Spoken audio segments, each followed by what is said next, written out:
ओम शांति। 2 नवंबर 2024 के साकार अनमोल धारणा युक्त ईश्वरीय महावाक्य हैं। मीठे बच्चे, तुम्हें अपने दीपक की संभाल स्वयं करनी है। आत्मा रूपी दीपक की तूफानों से बचने के लिए ज्ञान योग का घृत जरूर चाहिए। तूफानों से बचने के लिए ज्ञान योग का घृत जरूर चाहिए। क्वेश्चन है, कौन सा पुरुषार्थ गुप्त बाप से गुप्त वर्षा दिला देता है? आंसर है अंतर्मुख, अर्थात चुप रहकर बाप को याद करो तो गुप्त वर्षा मिल जाएगा। याद में रहते शरीर छूटे तो बहुत अच्छा, इसमें कोई तकलीफ नहीं। याद के साथ साथ ज्ञान योग की सर्विस भी करनी है। अगर नहीं कर सकते हैं तो कर्मना सेवा करो। बहुतों को सुख देंगे तो आशीर्वाद मिलेगी। चलन बोल चाल भी बहुत सात्विक चाहिए। चलन और बोल चाल भी बहुत सात्विक चाहिए।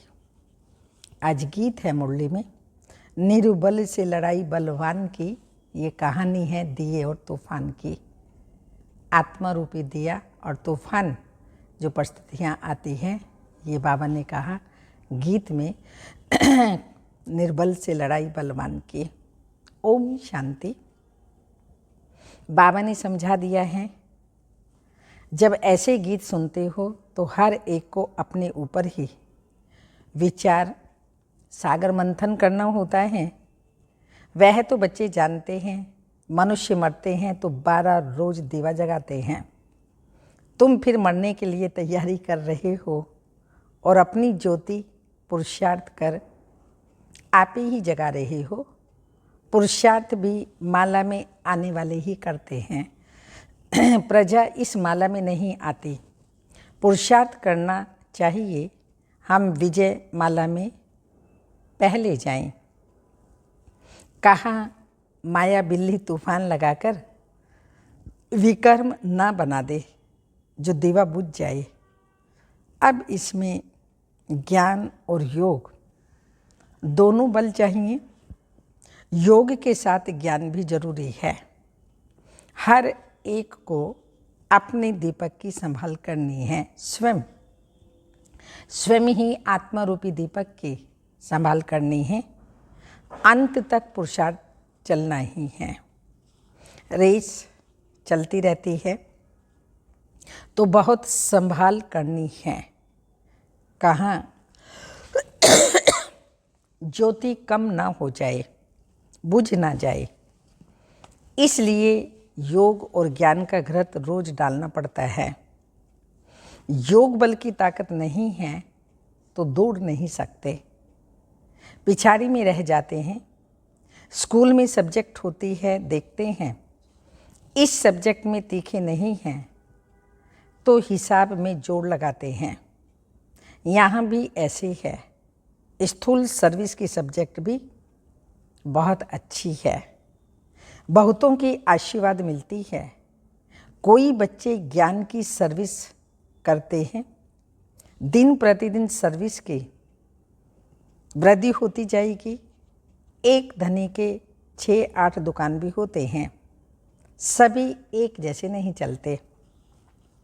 कोई में कम ग्राहकी, कोई में जास्ती होती है। तुम्हारा भी एक दिन वह समय आने वाला है, रात को भी फुर्सत नहीं मिलेगी। सबको पता चलेगा कि ज्ञान सागर बाबा आया हुआ है। अविनाशी ज्ञान रत्नों से झोली भरते हैं। फिर बहुत अच्छे बच्चे आएंगे, बात मत पूछो। 1-2 को सुनाते हैं ना। यहाँ यह वस्तु बहुत अच्छी सस्ती मिलती है। तुम बच्चे भी जानते हो, यह राजयोग की शिक्षा बहुत सहज है। सबको इस ज्ञान रत्नों का मालूम पड़ जाएगा तो आते रहेंगे। तुम यह ज्ञान और योग की सर्विस करते हो जो यह ज्ञान योग की सर्विस नहीं कर सकते तो फिर कर्मणा सर्विस की भी मार्क्स हैं। सभी की आशीर्वाद मिलेगी, एक दो को सुख देना होता है। यह तो बहुत बहुत सस्ती खान है, ज्ञान रत्नों की बहुत बहुत सस्ती खान है। और यह अविनाशी हीरे जवाहरात की खान है। 8 रत्नों की माला बनाते हैं ना, पूछते भी हैं, परंतु किसको पता नहीं है ये माला किसकी बनी हुई है। तुम बच्चे जानते हो कैसे हम ही पूज्य सो पुजारी बनते हैं। यह बड़ी वंडरफुल नॉलेज है जो दुनिया में कोई नहीं जानते। अभी तुम लक्की स्टार्स बच्चों को ही निश्चय है कि हम स्वर्ग के मालिक थे, अभी नरक के मालिक बन पड़े हैं। स्वर्ग के मालिक होंगे तो पुनर्जन्म भी वहाँ ही लेंगे। अभी फिर हम स्वर्ग के मालिक बन रहे हैं। तुम ब्राह्मणों को ही इस संगम युग का पता है। दूसरी और सारी दुनिया है कलयुग में। एक साइड में सारी दुनिया कलयुग में है। युग तो अलग अलग है ना। सतयुग में होंगे तो पुनर्जन्म सतयुग में ही लेंगे। अभी तुम संगम युग पर हो। तुम्हारे से कोई शरीर छोड़ेंगे तो संस्कारों अनुसार फिर यहाँ ही आकर के जन्म लेंगे। तुम ब्राह्मण ही संगम युग के हैं, वो शूद्र कलयुग के हैं। यह नॉलेज भी तुमको इस संगम पर मिलती है। तुम बी के ज्ञान गंगाएं प्रैक्टिकल में अब संगम युग पर हो। अभी तुमको रेस करनी है, दुकान संभालनी है। ज्ञान योग की धारणा नहीं होगी तो दुकान संभाल नहीं सकेंगे। सर्विस का उजूरा तो बाबा देने वाला है। यज्ञ रचा जाता है तो किस्म किस्म के ब्राह्मण लोग आ जाते हैं। फिर किसी को दक्षिणा जास्ती, किसको कम मिलती है। अब यह परम पिता परमात्मा ने रुद्र ज्ञान यज्ञ रचा है। हम हैं ब्राह्मण, हमारा धंधा ही है मनुष्य को देवता बनाना। ऐसा यज्ञ और कोई होता नहीं। जो कोई कहे कि हम इस यज्ञ से मनुष्य से देवता बन रहे हैं। अब इसको रुद्र ज्ञान यज्ञ अथवा पाठशाला भी कहा जाता है। ज्ञान और योग से हर एक बच्चा देवी देवता पद पाता है। बाबा राय भी देते हैं, तुम परम धाम से बाबा के साथ आए हो। तुम कहेंगे हम परमधाम निवासी हैं। इस समय बाबा की मत से हम स्वर्ग की स्थापना कर रहे हैं। जो स्थापना करेंगे वही जरूर मालिक बनेंगे। तुम जानते हो इस दुनिया में हम मोस्ट लकीएस्ट ज्ञान सूर्य, ज्ञान चंद्रमा और ज्ञान सितारे हैं। ज्ञान सूर्य शिव बाबा, ज्ञान चंद्रमा ब्रह्मा बाबा और हम सभी आत्मय लकी स्टार्स हैं। बनाने वाला है ज्ञान सागर। वह सूर्य चांद सितारे तो स्थूल में है ना, उनके साथ हमारी भेंट है। तो हम फिर हैं ज्ञान सूर्य, ज्ञान चंद्रमा, ज्ञान सितारे। हमको ऐसा बनाने वाला ज्ञान का सागर। नाम तो पड़ेगा ना, ज्ञान सूर्य अथवा ज्ञान सागर के हम बच्चे हैं। वह तो यहाँ के रहवासी नहीं हैं। बाबा कहते हैं मैं आता हूँ तुमको आप समान बनाता हूँ। ज्ञान सूर्य, ज्ञान सितारे तुमको यहाँ ही बनना है। तो मैं आकर के बरोबर मनुष्य से देवता अर्थात स्वर्ग का मालिक बनाता हूँ। सारा मदार है पुरुषार्थ पर। हम माया पर जीत पाने के वॉरियर्स हैं। वो लोग फिर मन को वश करने के लिए कितने हट आदि करते हैं। तुम तो हठ योग आदि कर न सको। बाबा कहते हैं तुमको कोई तकलीफ आदि नहीं करनी, सिर्फ कहता हूँ तुमको मेरे पास आना है, इसलिए मुझे याद करो। मैं तुम बच्चों को लेने आया हूँ। ऐसे और कोई मनुष्य कह ना सके भल अपने को ईश्वर कहे परंतु अपने को गाइड कह न सके। बाबा कहते मैं मुख्य पंडा कालों का काल हूँ। एक सत्यवान सावित्री की कहानी है ना, उनका जिस्मानी लव होने के कारण दुखी होती थी। तुम तो खुश होते हो, मैं तुम्हारी आत्मा को ले जाऊंगा, तुम कभी दुखी नहीं होंगे। जानते हो हमारा बाबा आया है स्वीट होम ले जाने के लिए, जिसको मुक्ति धाम निर्वाण धाम भी कहा जाता है। कहते हैं मैं सभी का कालों का काल हूँ। वह तो एक आत्मा को ले जाते, मैं तो कितना बड़ा काल हूँ। 5000 वर्ष भी मैं गाइड बन 5000 वर्ष पहले भी मैं गाइड बन सभी को ले गया था। याद आता है ना सबको, पहले भी बाबा ले गए थे, अब फिर से लेने आए हैं। साजन सजनियों को वापिस ले जाते हैं तो उनको याद करना पड़े। तुम जानते हो अभी हम पढ़ रहे हैं, फिर यहाँ आएंगे, पहले स्वीट होम जाएंगे, फिर नीचे आएंगे। तुम बच्चे स्वर्ग के सितारे ठहरे। आगे नर्क के थे, सितारों को कहा जाता है लक्की सितारे।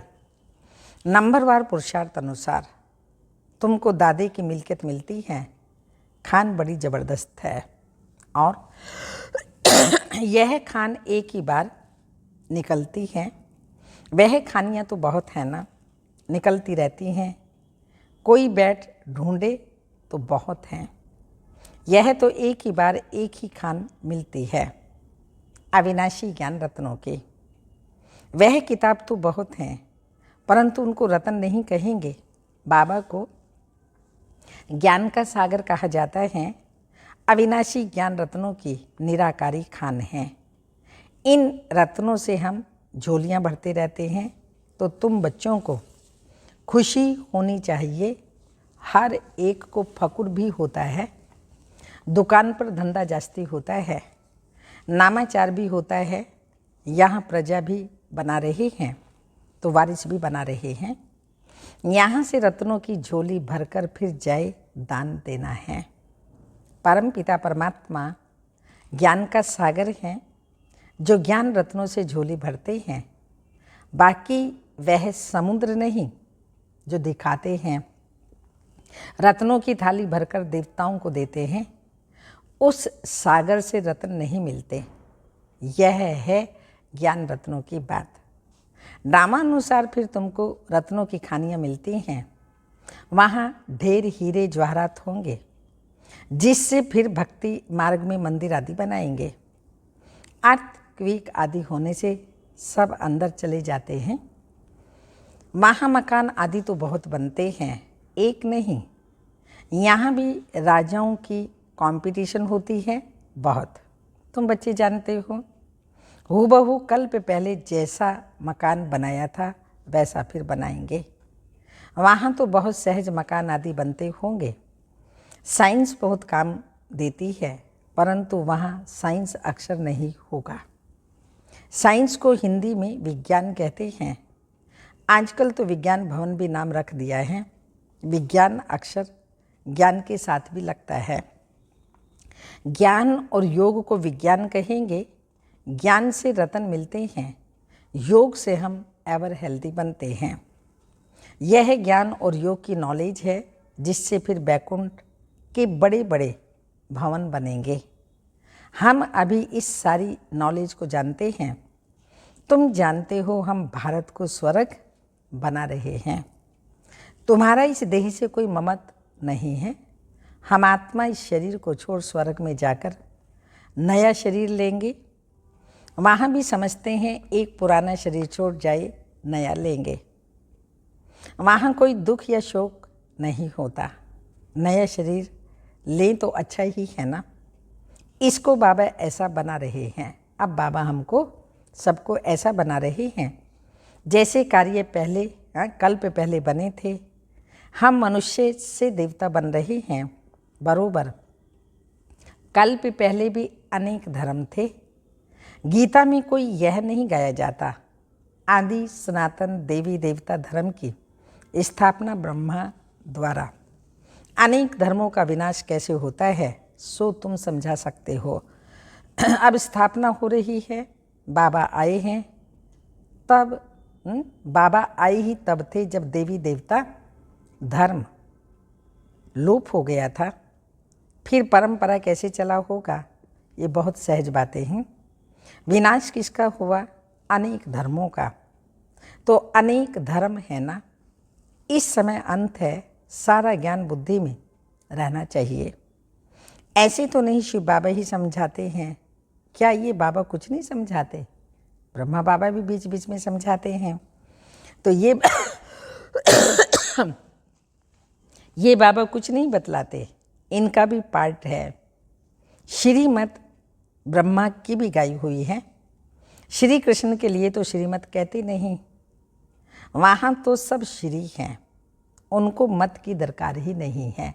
देवी देवताओं को मत की दरकार ही नहीं है, क्योंकि संगम युग पर जो श्रेष्ठ कर्म किए उनकी प्रारब्ध सतयुग में पा रहे हैं। ये ब्रह्मा की भी मत मिलती है। वहाँ तो यथा राजा रानी तथा प्रजा सभी की श्रेष्ठ मत है। जरूर किसी ने दी होगी। देवताएं हैं श्रीमत वाले, श्री मत से ही स्वर्ग बनता है। आसुरी मत से नरक बना है, श्री मत है शिव की। ये सब बातें सहज समझने की हैं। शिव बाबा की यह सब दुकान है, हम बच्चे चलाने वाले हैं। जो अच्छा चलाते हैं उनका नाम होता है। हूबहू जैसे दुकानदारी में होता है, परंतु यह व्यापार कोई बिरला करे। व्यापार तो सभी को करना है, छोटे बच्चे भी ज्ञान और योग का व्यापार कर सकते हैं। शांति धाम और सुख धाम बस बुद्धि में उनको याद करना है जो लोग राम राम कहते हैं। यहाँ चुप होकर याद करना है, बोलना कुछ भी नहीं। शिवपुरी विष्णुपुरी बहुत सहज बात है। स्वीट होम स्वीट राजधानी याद है, वह देते हैं स्थूल मंत्र और यह है सूक्ष्म मंत्र। अति सूक्ष्म याद है। सिर्फ इस याद करने से हम स्वर्ग के मालिक बन जाते हैं। जपना कुछ भी नहीं है, सिर्फ याद करना है। आवाज़ कुछ नहीं करना पड़ता। गुप्त बाबा से गुप्त वर्षा चुप रहने से, अंतर्मुख होने से हम पाते हैं।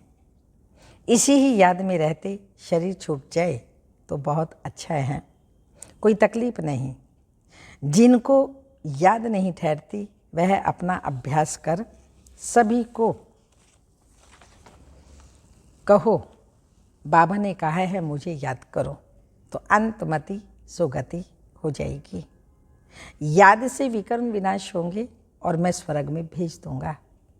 बुद्धि योग शिव बाबा से लगाना बहुत सहज है। परहेज भी सारी यहाँ ही करनी है। सतो प्रधान बनते हैं तो सभी सात्विक होने चाहिए। चलन सात्विक, बोलना सात्विक, यह है अपने साथ बातें करना। अपनी चेकिंग करें, मेरे संकल्प सात्विक हैं, बोल सात्विक है, व्यवहार सात्विक है। तो बाबा ने कहा सब कुछ सात्विक चाहिए।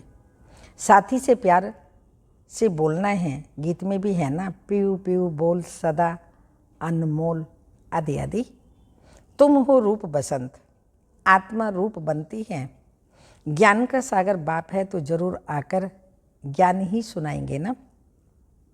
कहते हैं मैं एक ही बार आकर शरीर धारण करता हूँ, यह कम जादूगरी नहीं है। बाबा भी रूप बसंत है, परंतु निराकार तो बोल नहीं सकता, इसलिए शरीर लिया है, परंतु वह पुनर्जन्म में नहीं आता। आत्मा ही तो पुनर्जन्म में आती है। तुम बच्चे बाबा के ऊपर बलिहार जाते हो तो बाबा कहते हैं फिर ममत नहीं रखना, अपना कुछ नहीं समझना। ममत मिटाने के लिए बाबा युक्ति रचते हैं। कदम कदम पर बाप से पूछना पड़ता है। माया ऐसी है जो चमाट मारती है, पूरी बॉक्सिंग है। बहुत तो चोट खाकर फिर खड़े भी हो जाते हैं। लिखते हैं बाबा माया ने थप्पड़ लगा दिया, काला मुंह कर दिया, जैसे कि 4 मंजिल से गिरा। क्रोध किया तो 3rd फ्लोर से गिरा। ये बहुत समझने की बातें हैं। अब देखो बच्चे, टेप के लिए मांग करते रहते हैं, बाबा टेप भेज दो, हम एक्यूरेट मुरली सुने। यह भी प्रबंध तो हो रहा है। बहुत सुनेंगे तो बहुतों के कपाट खुलेंगे, बहुतों का कल्याण होगा। मनुष्य कॉलेज खोलते हैं तो उसकी दूसरे जन्म में विद्या जास्ती मिलती है। बाबा भी कहते हैं टेप मशीन खरीद करो तो बहुतों का कल्याण हो जाएगा। अच्छा, मीठे मीठे सिक्के लदे बच्चों प्रति माता पिता बाप दादा का याद प्यार। Good morning diamond morning. रूहानी बाप की रूहानी बच्चों को नमस्ते।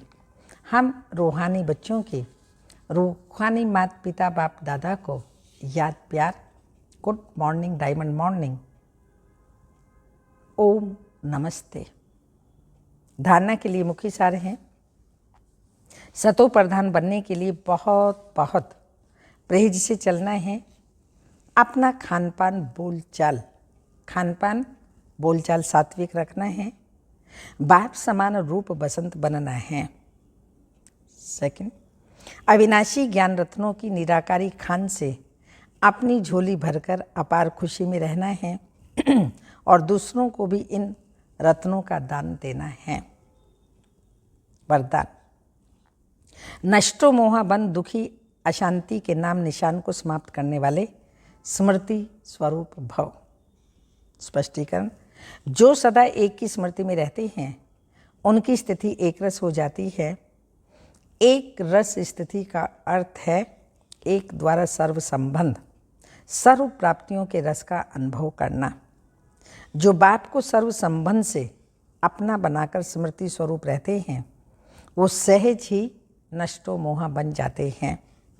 जो नष्टो मोह हैं उन्हें कभी कमाने में, धन संभालने में, किसी के बीमार होने में आदि आदि दुख की लहर आ नहीं सकती। नष्टो मोह अर्थात दुख अशांति का नाम निशान ना हो, सदा बेफिक्र।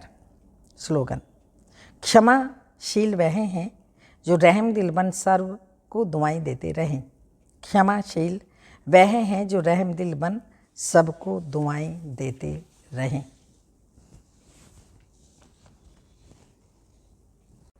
अव्यक्त इशारा है। आज के समय में टेंशन, परेशानियां बहुत हैं, इस कारण असंतुष्टता बढ़ती जा रही है। ऐसे समय पर आप सभी संतुष्ट मणियाँ अपने संतुष्टता की रोशनी से औरों को भी संतुष्ट बनाओ। पहले स्व से स्वयं संतुष्ट रहो, फिर सेवा में संतुष्ट रहो, फिर संबंध में संतुष्ट रहो, तब ही संतुष्ट मणि कहलाएंगे। ओम शांति।